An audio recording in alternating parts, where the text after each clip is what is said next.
All right, so when in a situation like this, do you see, like, let me just show you in a generic sense. What's the date? 14th. So if I have a chain, right? We know that chain is a zigzag. We draw it like a zigzag because of the geometry of You said what? because of carbon's geometry, right? You okay? And so the fact that it is the geometry of carbon is a tetrahedral, these positions on the chain are by default either wedged or dashed, even if it's two hydrogens there. All right, so if I have a group here like this that's on a wedge, I'll just call it X. By default, the hydrogen is, let me draw that better than that. The hydrogen is on a dash by default. Oh, so it's kind of like either or. Either or. It can be, it's got to, if it's drawn in a skeletal form, it's going to be either or. If I have a group that's on a dash, we'll call And the it hydrogen Y. is wedged.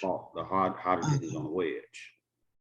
That makes a lot more sense. Thank you. So those two positions on a skeletal form, one is going to be wedged and one is going to be dashed by default.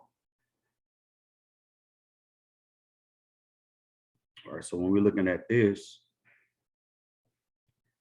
right, it's understood, excuse me, by the nature of the geometry of carbon that this is going to be wedged, and so is that. And then here, that hydrogen is on the dash, going back into the page.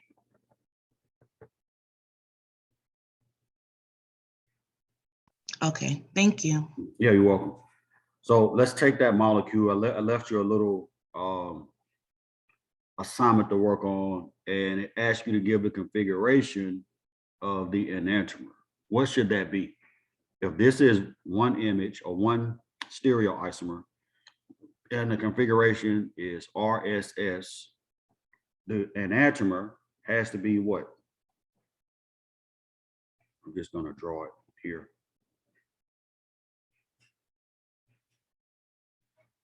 Right, it's got to be the exact opposite.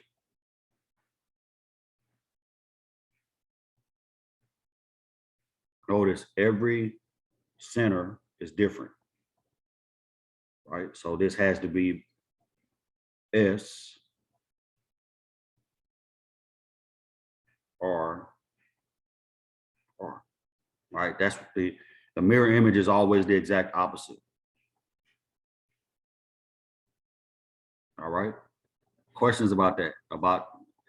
And then when it asks us to draw a diastereomer, we can actually start with the original image, which is here.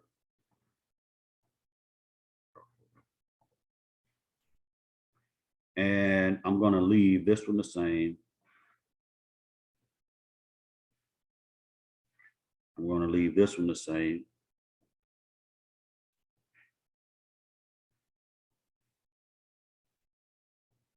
But I'm going to switch this one. This is one diastereomer.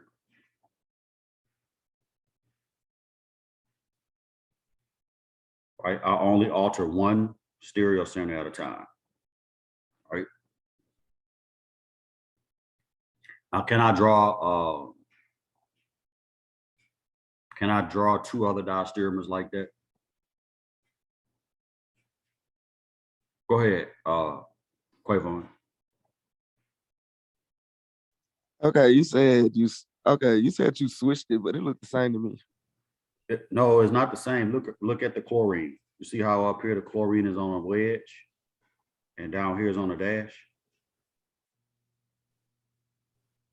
So that's okay, I see now. Okay, I was looking at the wrong image. I was looking at the second one. Yeah, that's going to change the configuration at that center when I swap that chlorine and make it dashed instead of wedged. Okay, I got you. I was looking at the second image instead of the first one. Yeah. Okay, all right, no problem.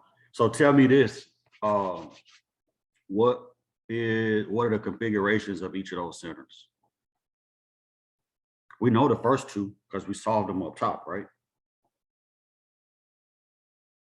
So this is gonna be what? R, because it's the same as the original right here. This is gonna be S, it's the same as the original. What about this one? That's gonna be different now, isn't it? Is it R? It'll be Yeah, R. because you changed this. I want to be R. It's gonna be the opposite, right? Can we draw another diastereomer from the original image? Yeah. Yeah, could it be, All we need to do is change one of the stereo centers, right? So we right. leave 2 constant and we change one of the other ones. So we'll just keep, come on, Russell. We'll just keep going down the line. So we'll leave this one again. Right, and then we'll change this one. And leave this one. Following? Mhm. Is that toolbar blocking the view, or can y'all see that? This toolbar is in my way. All right. Yes, no? It's fine. All right. Can you see what I did? Based on the original image, I left this stereo center the same. I left this one. Uh-oh, that's not an OH, my bad. Nobody caught that. Well, maybe you caught it and just didn't say nothing. That's the same as the original. Let me erase all this crap up here.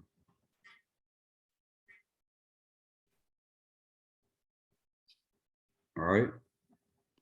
And then if you notice, compared to the original, the OH is different now. Is that right? Yeah. Okay. Can I draw another diastereomer based on the original? Yes. I can, right? What is it going to look like? With the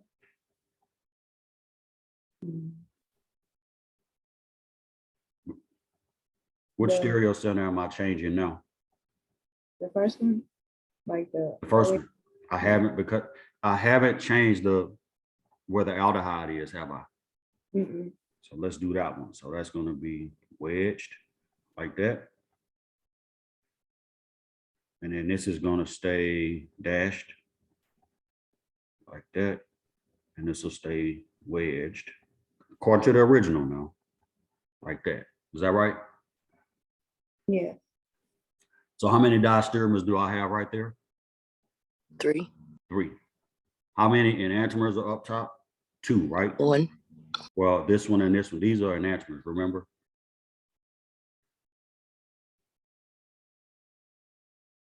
That one I drew in blue underneath, the original is the mirror image of it. How many total stereoisomers is that? Like in all, like Mhm. whatever, how much you have, All of them, yeah, together. it should be 8, I think. We should have 8, but how many do we have drawn right now? 4. So this is this is 1. Let me just count them. 1, 2, Oh, 5. My fault. 4, good, 5. How many are we missing if we have a total, if we can have a total of 8? 3. 3. Where are they going to come from?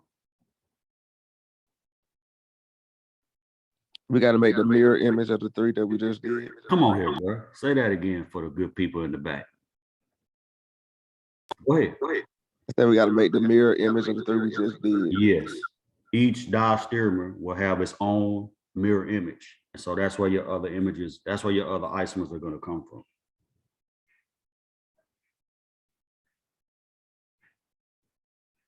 Nice work, man.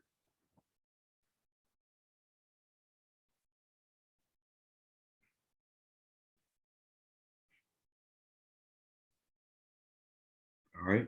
Everybody following that? Every one of those diastereomers is going to have a mirror image. So that's going to be a total of 6 stereoisomers plus the original and its mirror image for a total of 8. So I'm going to leave that to you.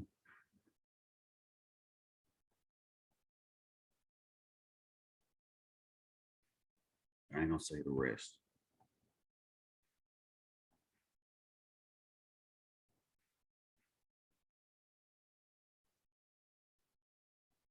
So draw the last 3 stereoisomers.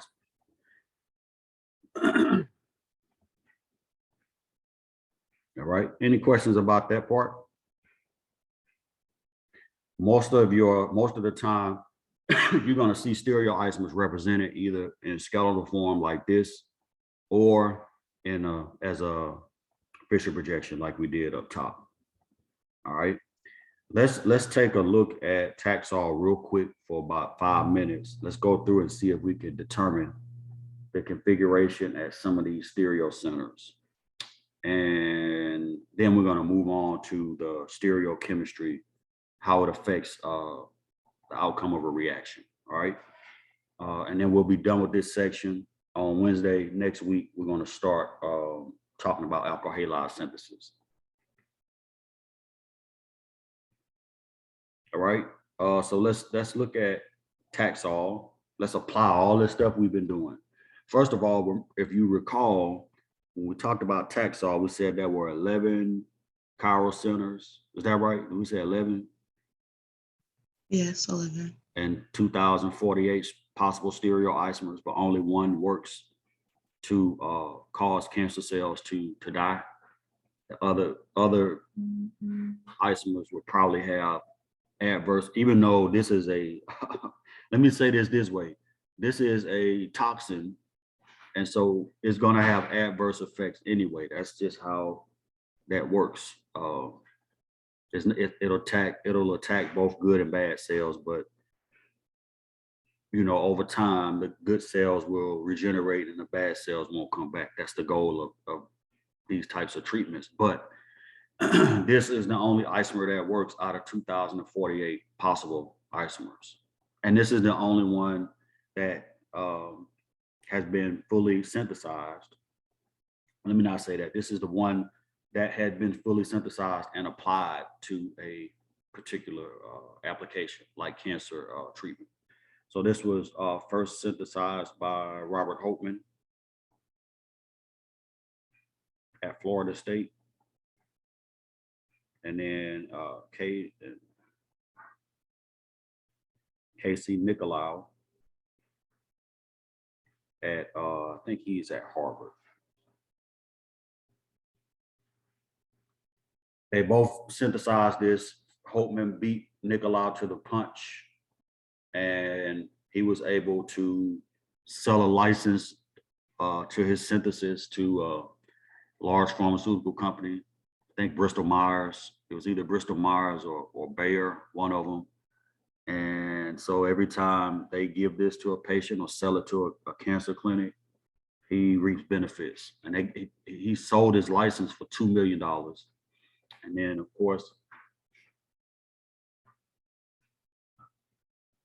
course, after selling his license, he also gets royalties off of it. So it's business as well as science. Anyway, let's look at this first stereo center right here.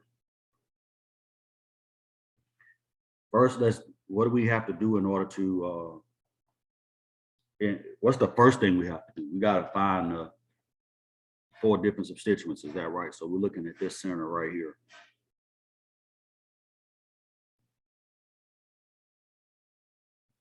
So where are the 4 groups? And is it, how do I pronounce that? Danila? Yes. Okay, tell me what that hydrogen is doing on that center. Because that was your question. So I wanted to see if you caught what we talked about. Tell me where the hydrogen is there. The blue one or the red one? The red one that I have highlighted. So it will be a wedge since Yes. the opposite. Yes, it will be substance coming rate. out like that. Is that right? Mm-hmm. Yeah, because the nitrogen is going back. So the other position on that carbon is by default wedged coming out of the page. Right. All right, so now we know that that's a chiral center. Where are my 4 groups?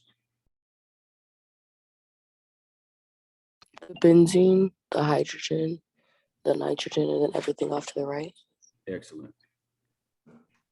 So the nitrogen is a group. This carbon right here is a group, excuse me. And then this carbon is a group, right? And then the hydrogen is a group. Now let's prioritize them. We know that the hydrogen is going to be 4. All right, that's the lowest. Let me change colors. That's the lowest priority group. And we're going to say that's 4. which one is going to be one? You have nitrogen, carbon, and carbon. Nitrogen. Nitrogen, good. Because we base the priority on atomic number. 1 is the highest, 4 is the lowest. I'll reiterate that because that's a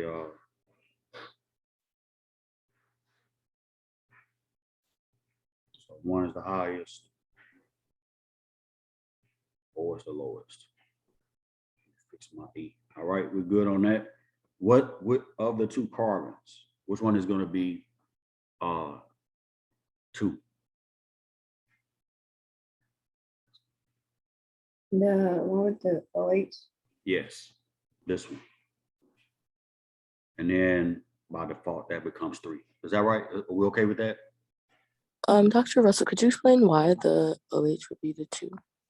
Well, it's not the OH, it's the carbon. Because when we look at a chiral center, what we're looking at is the first atom bonded to that chiral center. Those are the 4 substituents. So both of these are carbon, right? This is a carbon right here, and this is a carbon right here. But the carbon that I labeled 2 is bonded to oxygen. The carbon over here that's labeled 3 is bonded to another carbon. And even though it's a double bond, it's still bonded to a lower priority atom than the carbon at 2. Okay, thank you. Yeah, so when you have atoms that are identical on a chiral center, you have to keep going till you reach a point of difference. So the point of difference here is oxygen versus carbon. Right, and since oxygen is higher in priority than carbon, then that carbon that's labeled number 2 is higher in priority than the carbon in the ring. All right. All right, so what is the configuration at that center? Clock. Is it R? If we count to 3, it's going this way, isn't it? Mm-hmm. Is that right? You see 1 here, 2 here, and 3 here. Is that right? Yeah. But what's the problem? Isn't the hydrogen horizontal? Well, if it was a Fisher projection, yes, but it's on a wedge. And in order to determine the configuration, it needs to be away from us, right? So when we have it on a wedge like that, what we see, we have to reverse. So even though it's oriented as R based on what we see, the wedged hydrogen means that we have to label it S. We have to reverse it. So this stereo center has a configuration of S. Any questions about that? I know it's kind of weird, but anytime hydrogen is on a wedge, you just reverse the configuration. After you prioritize it, you just reverse it. So if you get R and it's on a wedge, then you label it S. If you get S and hydrogen is on a wedge, you label it R. Is that clear? Yes. All right, we're gonna do a couple of more, and then we're gonna move on. Why, let me ask this question. Why is this not a chiral center?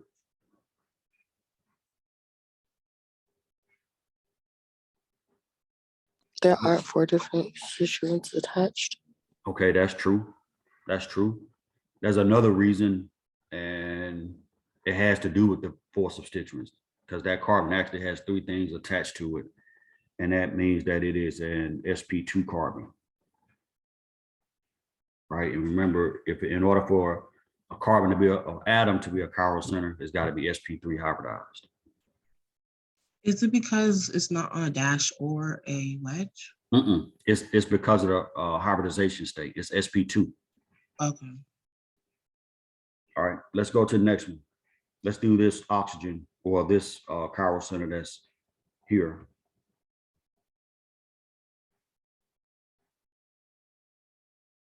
Where are my 4 groups? And where's the hydrogen?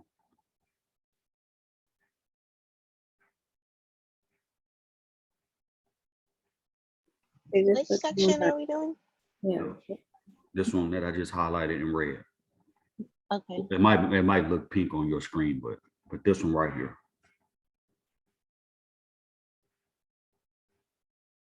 Is it the oxygen? Okay, Is that- agreed. That's one of my groups.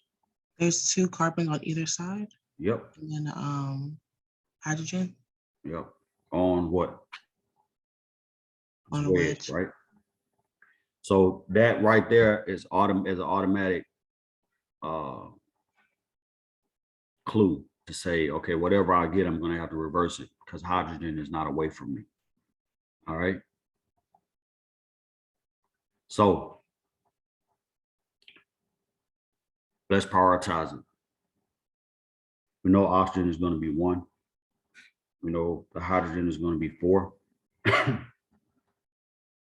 Right? Between those 2 carbons, which one would you say is higher in priority? The one connected to the hydrogen. You mean this one right here? Let me see here. Yes. Okay. I feel you. I know why you said that, but we're looking at the atom itself first, right? We're comparing the 2 carbons first. Look at this carbon. Oh, it's double bonded. It has a double bond to it and a branch off of it. So that carbon is going to be higher in priority than this one. Now, if they were both the same and we move to the next atom, then yes, the bottom one would be higher in priority because it's attached to a carbon that's attached to a hydroxyl group, right? But in this How do particular we, case, go ahead, sorry, how do we know that it's a double bond? right here. Yeah, the carbon that you're talking about. Oh, okay, never mind. Yeah, you can see the double bond right there. Let me erase that circle. All right, you see it now? Yeah, I see it. That dash that shows it's a double bond. Right here, yeah. Okay. So that's a carbon, and then we said that this is going to be 2. That's going to be 3.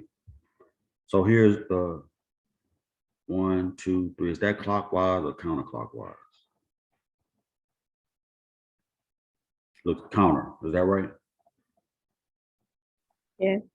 So if it's counterclockwise, at first glance, what should it be? S. S, but hydrogen is not away from me, so I have to reverse it. So I'm going to have to call it R. Following? Wait, I'm sorry, I'm confused. You said the carbon with the double bond is Oh, hold on. less hard or higher? You're right. Okay. I mislabeled them. This should be 2. you. That should be 3. Now that's clockwise. Thank you for catching that. No problem.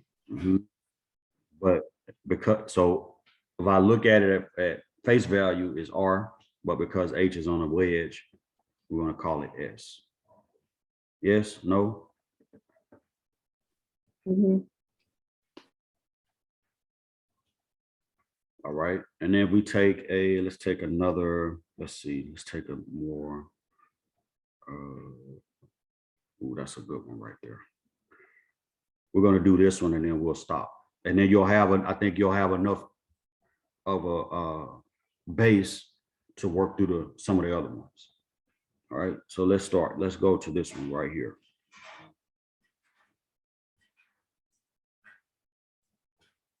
Let's do this one that I have highlighted in purple.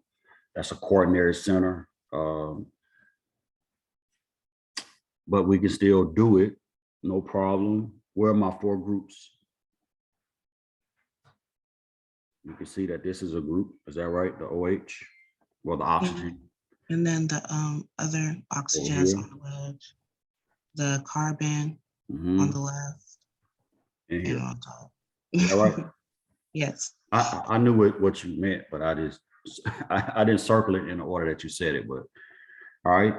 So we know the OH is going to be. This is an interesting one here. We're going to have to do something different here, but we've done it before. All right. So let's go ahead and prioritize this. This is 1.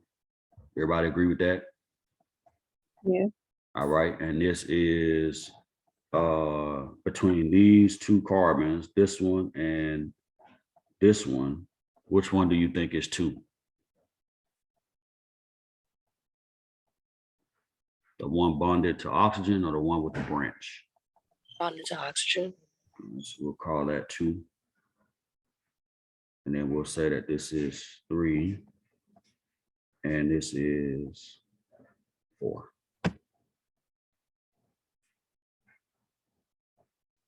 All right. Yes. Now, we can't really, we don't have a group that's on a wedge or a dash that's a 4th group. So in this case, what we're going to do is build we're not going to build a model, but we can draw that. So let's take that and convert it into a ball and stick. So we're going to do this. We're going to draw it just like we see it.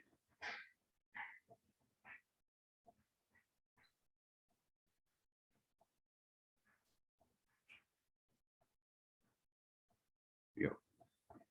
All right, so this is going to be 4. This is going to be 1. That's 2. And this is 3. Everybody agree with that? If I would have just kind of cut that section out, that's what it would look like. Yes or no? Yes. Yes. So this is a quick and dirty way. If you have a really complex chiral center, you can always just reduce it down to a ball and stick model once you prioritize it. And then you can manipulate this any way you choose. But the easiest way is to put an axis through here and just rotate around it. All right, so I want to, Floor's already, go ahead.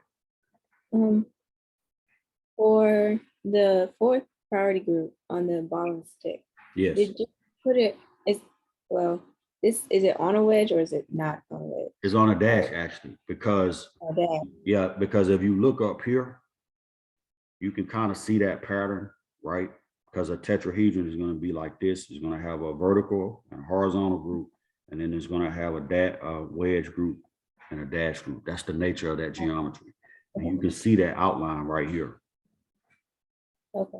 So that's wedged. So by default, this is going to be dashed, and that's going to be on a horizontal line.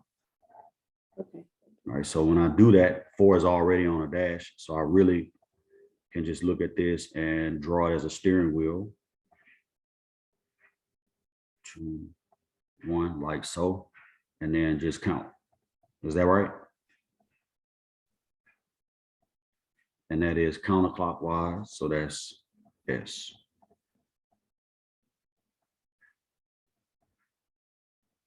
Yes? No? Yes. All right, so we can put that in. So hopefully you can see now the application part of this. It's not just, and this is important because like these stereo centers have to be resolved after the synthesis. Like you all remember when we made aspirin and we took an NMR, right? You need to be able, you can resolve each one of these stereo centers spectroscopically. If you can't get this, like let's say if this is not a powder, you can't get a X-ray crystallography image of it, then you'll have to resolve each one of those stereo centers separately. And you can do that by NMR. It's very tedious, but you can do it. And you can definitely tell the diastereomers apart by NMR. The enantiomers, you have to do a little bit extra. You have to use like some type of chiral shift reagent or something like that to tell them apart. But the diastereomers, you can definitely tell apart and separate physically. So yeah, it's very, and imagine, let me see if I can find that. Let me see if I can find that right quick. Because the way that you look at these stereoisomers and determine how much of which one you have and what the enantiomeric excess is and all that stuff is to actually use like liquid chromatography, like Hplc or GC or something, or gas chromatography. I'm gonna try to see if I can find the trace, the Hplc trace for this isomer, so you can see what it looks like. And while we're doing that, that's actually going to lead us into the next the next section, because if you want to make a molecule like this with all these chiral centers that are set, you have to do chemistry that allows you to, go ahead, Taj. Wait, when you drew the ball and stick model, you said that you knew that 4 was dashed how? Because the oxygen where it's attached to is on a wedge. You see how the oxygen is wedged? Yes, sir. Yeah, so the geometry for that tetrahedron you can kind of map it out. Let me erase all of this. Hopefully y'all got that. You can map it out here. All right, you can see it. So that's vertical, that's horizontal. If that's wedge right there, then by default, this is going to be on a dash like that. It's just Okay. it's just based on how it's set up here. It could be if it was set up a different way, then you would have to draw it with the dash on the other side. But one of those bottom positions is going to be horizontal, and the other one is going to be dashed. All right, thank you. Great question. Let me see if I can find this HPLC of what Taxol actually looks like. This is perfect, perfect, perfect, perfect. All right, let me switch my screen so you can see this. Can y'all see that? My internet browser. Yes. So this is all. So where you see where it says so paclitaxel is Taxol itself. That's right here, right? And this is a Hplc trace. On the bottom is retention time, or how long it takes these things to come through the column and pass by the light source in the Hplc. And then on the y-axis would be like the percentage or the intensity, right? So you can see here, this is paclitaxel. So it comes out at 6 minutes, depending on, I don't know what, I'm assuming that the Ascentus Express is the column that's used in the instrument. But here is where paclitaxel comes out. Now you can see here, you got all these other isomers in here and other compounds, right? So you have paclitaxel, which is probably one of the stereoisomers that's showing up at 6. And then you have 10-diacetyl 7 epipaclitaxel right here at 4. So you can imagine when you make a compound like this, and that it's inevitable that you're going to get 1 or 2 of those other isomers, even though you do your best to only synthesize a single isomer. You have to have a way to separate those isomers, right? If they're diastereomers, you can separate them physically. If enantiomers, you cannot separate them physically. You have to separate them chemically. But yeah, so this is an idea of kind of how they're able to characterize what they have using HPLC. And this is after you've done your synthesis, you make paclitaxel, and then you let me pull this one up right here. Yeah, so this is after you've done your synthesis, and after you know what you have, then you take the HPLC to look at where the enantiomers are or the diastereomers are. So you can look right here up top. This is a standard, right? This is the naturally derived Taxol, looked at by HPLC, and then on the bottom, this is a synthesized. So this is probably the main isomer. And you can see right there on that shoulder, that's something else that's inseparable from it on this column, and then you got another isomer right here. So in order to get to a molecule like this, you need some type of method where you can generate chiral centers. All right. So let me go back to my iPad and let's start talking about how you can control stereochemistry in a reaction. All right. If you watch that video, then you know where we're going with this. So buckle up. We got 10 minutes left, so we'll knock that out. All right. So one of the ways to, let me put another page here. And we're going to say, give this a heading out in yellow.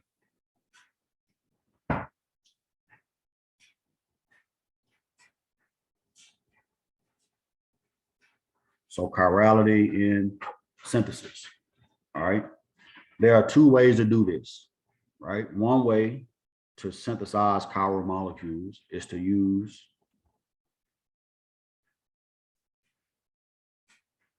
a chiral catalyst. And I'm gonna give you a really basic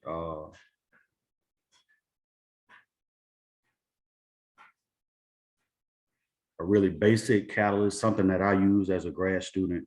So a chiral catalyst is actually like it'll be like a metal, a transition metal with a ligand attached to it. So let's say we use nickel as the metal, and then this has chelated to it a ligand like this. And don't worry about trying to draw this right this second, because it's a lot to actually try to draw. So let me fix that part.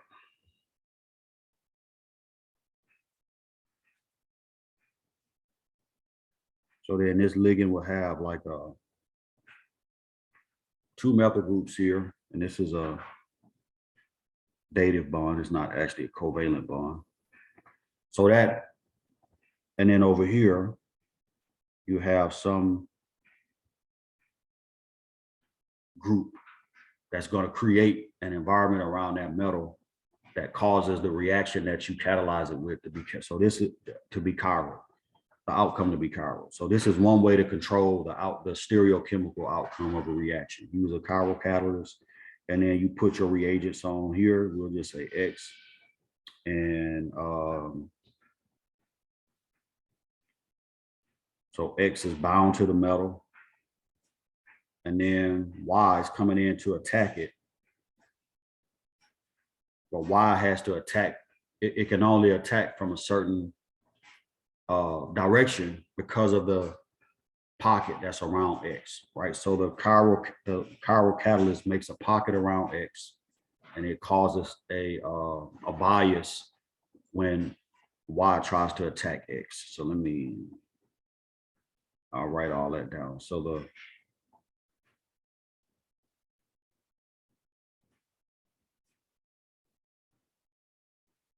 catalyst makes a pocket. I'm saying pocket as a colloquial term, right? It makes a pocket around the reagent X.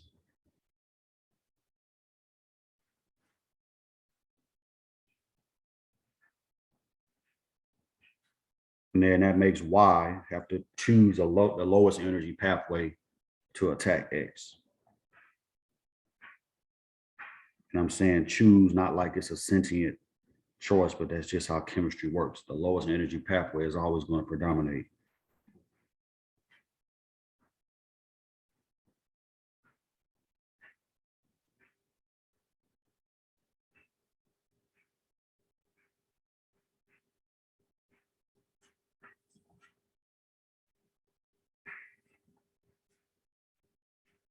All right. So you have a catalyst like this. This is an example of what we call a nickel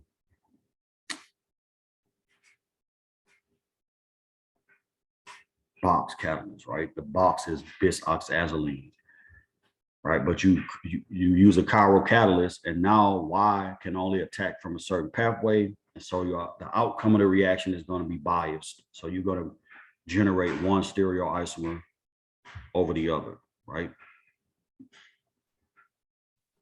Question. Go ahead. Okay, so I don't mean to be rude or anything, what's the exact point of this reaction? Like, what's the point of this? So the exact point is, again, when we go back and look at Taxol, how do you think those chiral centers were generated? Because somebody made this from bringing multiple pieces together and synthesizing fragments and pulling them together. So those chiral centers had to be set. And so if you want to set a chiral center, you need a way to do that. So one way to do it is to use a chiral catalyst. Right. The other way is to use a reagent that already contains a chiral center. That's the second way. So let's talk about that.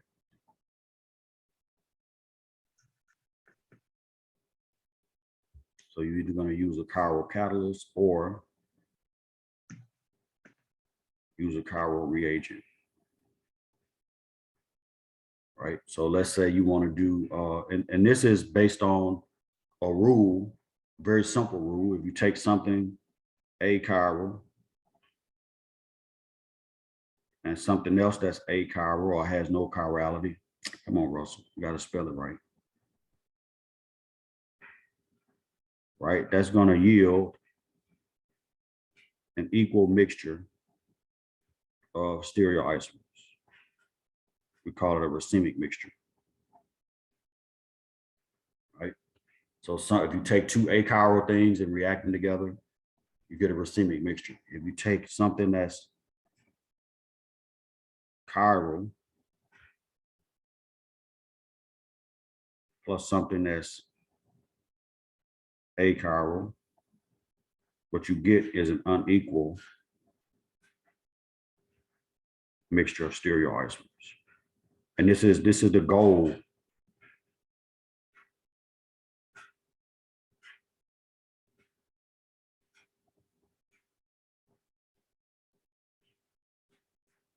This is the goal of organic chemistry. The holy grail is to run a reaction where you make a chiral center and you only get one enantiomer or one stereoisomer.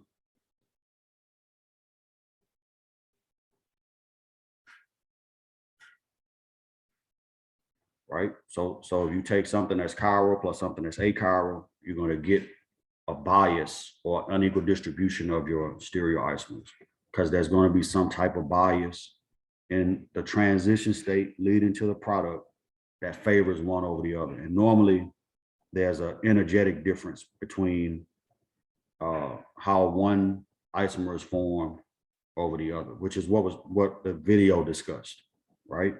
So we're going to talk about two. We're not going to talk much about chiral catalysts. That's kind of beyond the scope of the class, but let's talk about number two, because you can actually use the chiral center to dictate what the outcome of a reaction is, right? The stereochemical outcome, right? And if you watch the video that I sent, then this is not foreign to you.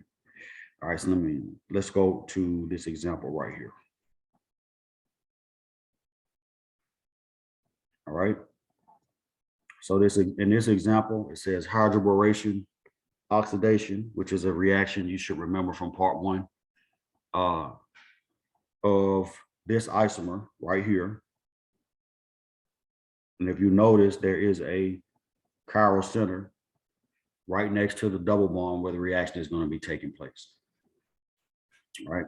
So when it says hydroboration oxidation of this isomer yields two stereoisomeric products in different amounts, 80-20. So that means I took something that is chiral and I added something achiral to it, and I got an unequal mixture of stereoisomers, because somewhere in that process there was a bias created by that chiral center that caused the amounts of the products to be different. So one of them is easier to get to than the other, so that's the one that's going to predominate. All right. So let's look at the first part of the question, what it asks in A. It says, which product would you expect to be formed in the highest amount? Well, we kind of know that based on the ratios, right? So one of them is 80% and one of them is 20%. But the question is, why did we get that product in a higher amount? Right? So give me your thoughts on why you think that happened. Why do you think the product A was formed in a higher amount than product B?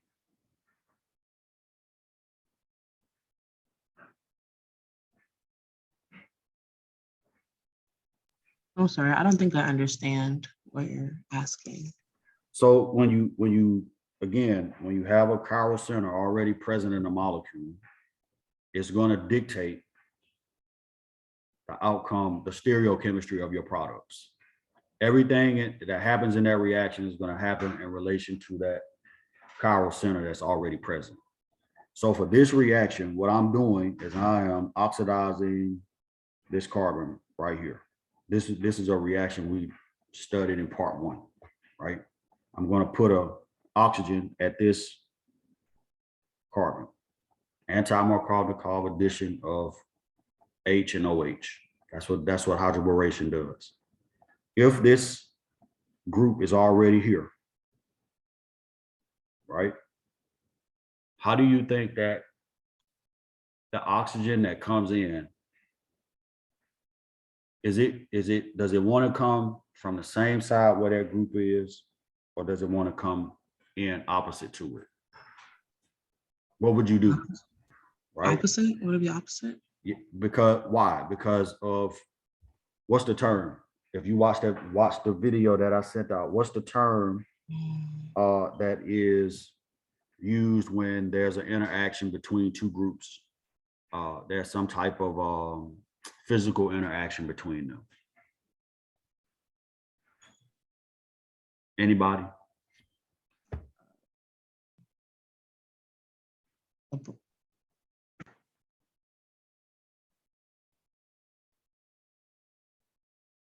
Right, there's going to be what we call steric hindrance. So if and I'm simplifying this because the mechanism is a little bit different, but if the oxygen were to come in from the backside,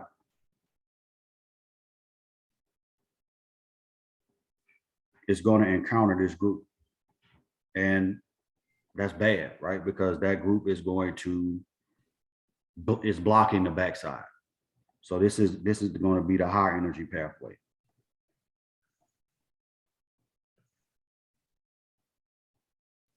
If it comes from this side, right, that group is on a dash, so it's facing the back face, right? So if it comes from this side, this is the low energy pathway, right? And again, we're trying to, anytime you do a reaction where there's competition between two different pathways, the low energy pathway is going to predominate unless you do something to increase the energy or do something to make that higher energy pathway more accessible.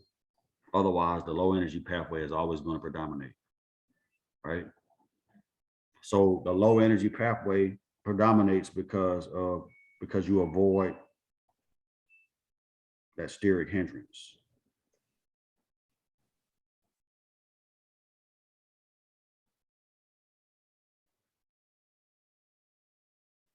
All right, so that's why you see you see how the hydroxyl group is on the opposite side of the pre-existing chiral center. And that's why A is formed in 80% because of that, because the OH is on the side where there's the least amount of steric hindrance between those two groups. All right. We're going to stop here, but I always use the same example of if you come into a house and there's a pit bull on the porch, on the front porch, and the back porch is clear, empty, you can go straight into the house. Which door are you going to go into? Are you going to go and risk getting bit, or are you going to go on the other side? The front door, because I ain't scared. Yeah, you a high energy one. Yup. Real high energy. Whatever, you gonna get bit. No, I'm not. It don't matter if you're scared or not. If the dog want to bite you, he's gonna bite you. But anyway, you just blew my analogy up, so I'm gonna let you go ahead on about your business for this long weekend. But no, Okay. no, you wanna approach it for a reaction like this. You want your approach to be the lowest energy possible. So you avoid the dog. You come in on the side of the chiral center that's opposite. Well, you don't have to, chemistry is not about being scared or not scared. It's about energy and whether or not you can do a reaction with the lowest energy possible.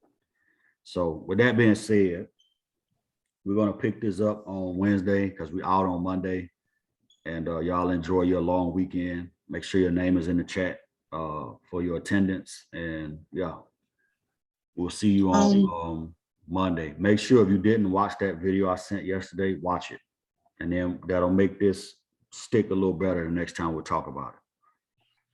Thank Have a you. great weekend yourself. All right, take care. Dr. Russell, Yes. what's the name of this handout in Black? It's just go in Blackboard under assignments. It's the first folder. It says stereochemistry or something like that. Yeah, it's the first folder that's in the assignments content area on Blackboard. Okay, thank you. Have a All good right. weekend. All right, y'all take care.